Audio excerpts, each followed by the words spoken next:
anything that's newsworthy, I edit. I report on. I'm a one-woman team. I do the camera work, do the interviews.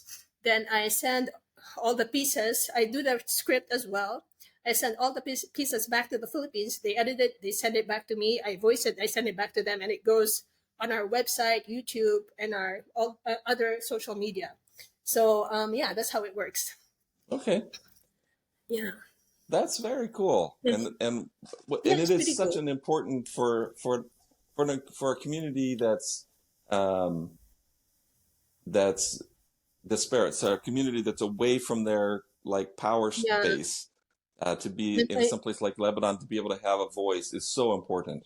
yeah, and you know we have never really had a news correspondent in Lebanon because the news station I work for has correspondents in different countries in the Middle East. They have several correspondents. I'm the only one in Lebanon because it's rare to find a Filipino here who knows English fluently as well and who can write. You know, and well, actually, I could not write Yeah, Filipino very well. At the beginning, I was like Google Translate, Google Translate. I'm like I kept going to my mom, what's the translate? I knew how to write news in English very well, but then I didn't know how to translate it to yeah, my language because you know news reporting uses a certain type of language. It's kind of formal language, right?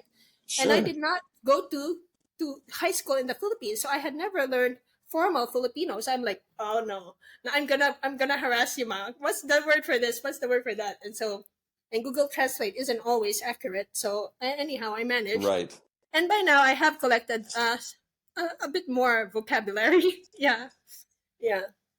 It was a challenge at Yeah, that's first, amazing. but yeah. Yeah, in my head, I'm thinking of the 8-year-old or the 10-year-old Rhyse who, when she left Philippines, Mhm. as the other half of your correspondent duo. The English Rhyse, who's this mature, sophisticated woman, and Oh, the no. 10-year-old Rhyse that's doing the translation into Tagalog or to the Philippines. Yeah, it was pretty much a challenge. It was a challenge, yeah. But then over time, I grew to Yeah, enjoy it. And they were correcting me. good, They were saying like, good. "Reese, you And don't that pronounce it that way. You don't pronounce that word that way." I'm like, "Oops," you know.